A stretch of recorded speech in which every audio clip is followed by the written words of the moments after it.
Today's case study is on TikTok. After downloading the app and deleting it like 17 times, I finally caved in last week as I was preparing for this piece.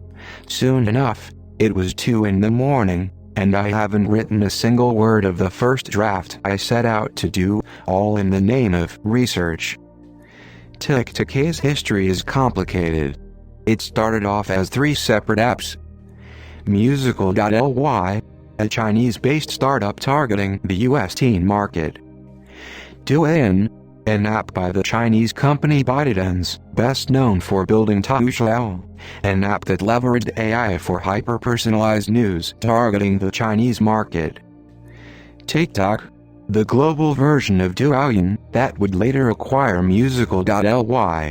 Musical.ly came about 2 years before Douyin, but has intentionally decided to ignore their home turf and focus exclusively on the American market.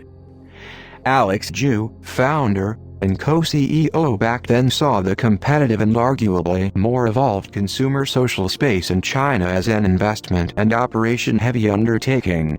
For a company just getting started, the US market just made more sense to tackle first.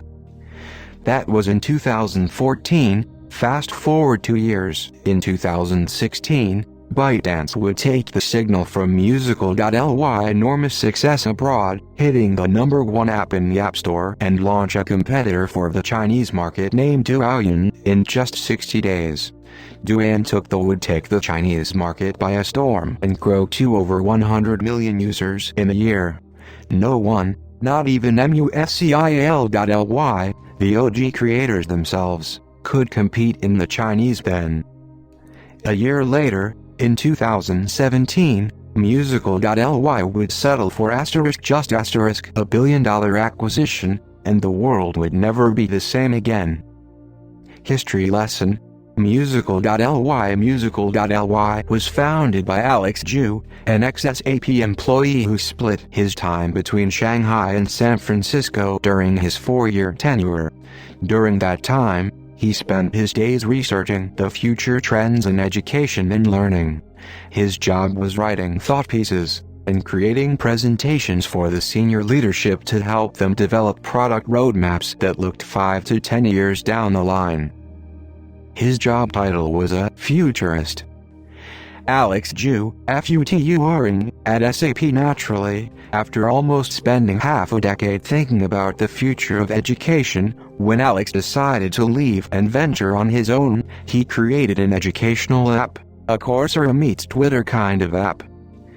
The idea was to allow users to create 3 5-minute educational videos, and the hypothesis was, with this constraint, the noise-to-signal ratio would be extremely high. But it quickly and decisively failed. For 2 reasons. From the creator side, while the videos were short, creating a 3 5-minute educational video was notoriously time-consuming.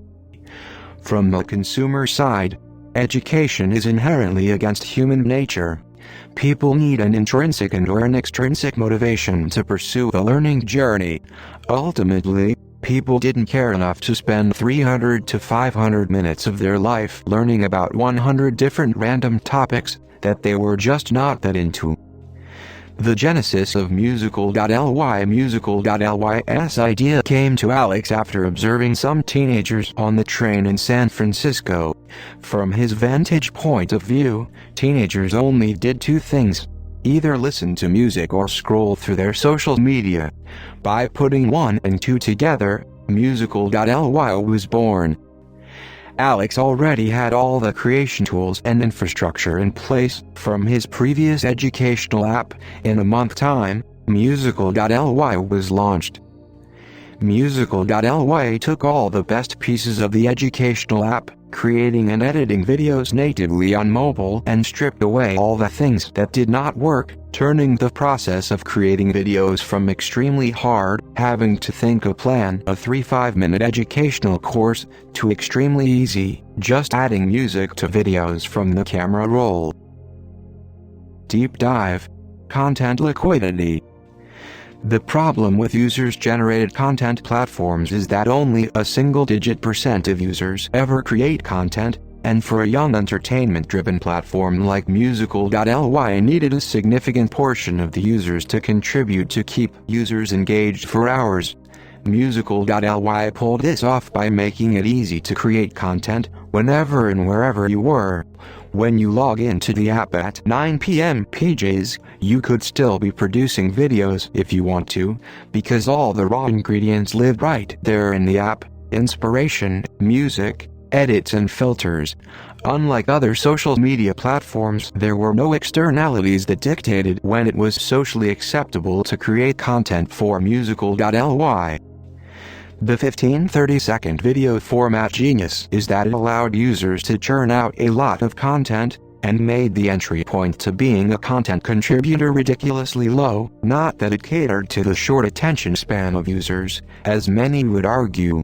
In a twisted way, it is Musical.ly''s ability to generate enough content to fulfill the ever-increasing attention users gave the app that made it the success it is today. Getting their very first customers, Musical.ly acquired its very first customers by piggybacking off the App Store search traffic for Instagram and Messenger.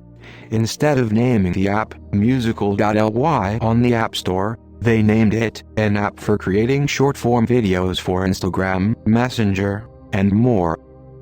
Back in 2014, the App Store gave the title of the app a much heavier weight than the description or search terms of the app.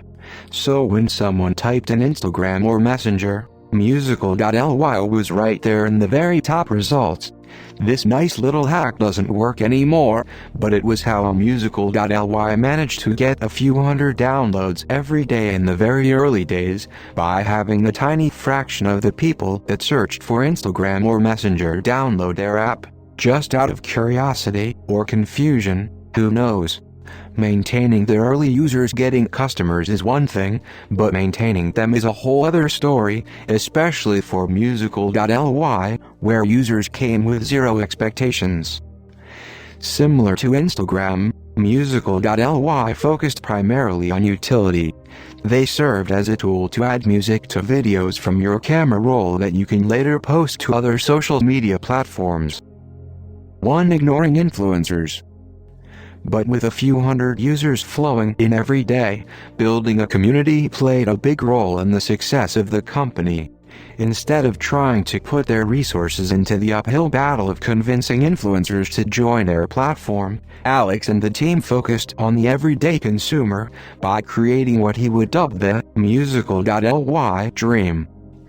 The Musical.ly dream is the opportunity for regular folks on other platforms to become big, and become big really fast on Musical.ly, something they could not achieve on larger, more established platforms.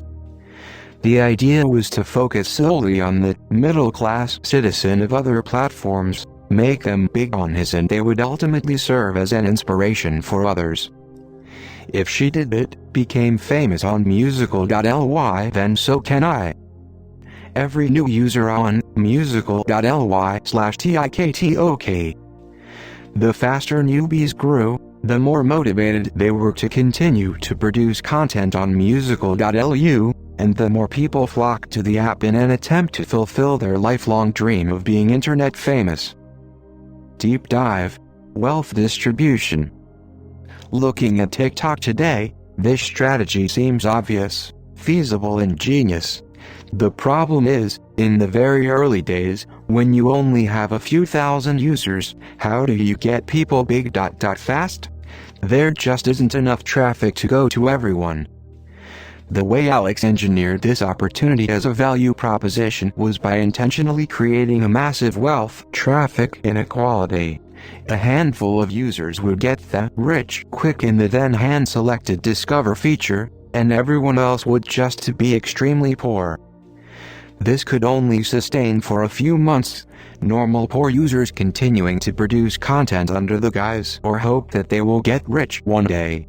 By then, Alex hoped that the growth of Musical.ly would continue to accelerate, and soon enough they would have enough traffic to decentralize the operation, i.e., develop an algorithm and give everyone an actual real shot at becoming rich and amassing a following.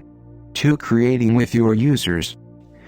The second thing Musical.ly did to maintain their early cohorts of customers was to create with their customers. Because the team was sitting in China, they had to overcompensate by talking and understanding their users.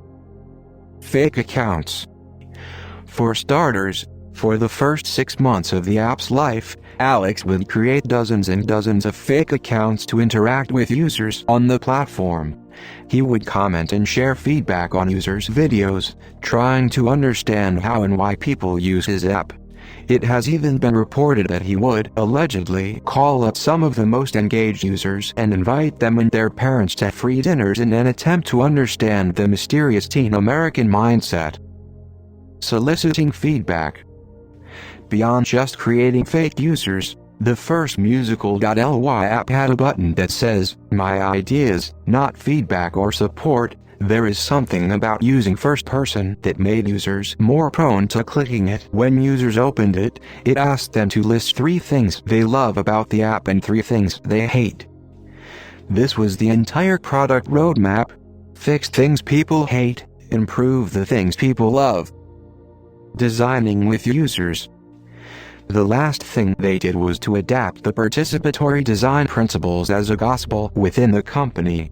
Alex onboarded hundreds of early users on a WeChat group, and no engineer in the company was allowed to work on a new feature without sharing the mockups and wireframes in WeChat first and getting initial feedback from them.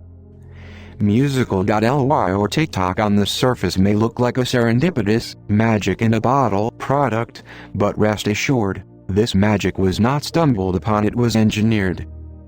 This is it for today.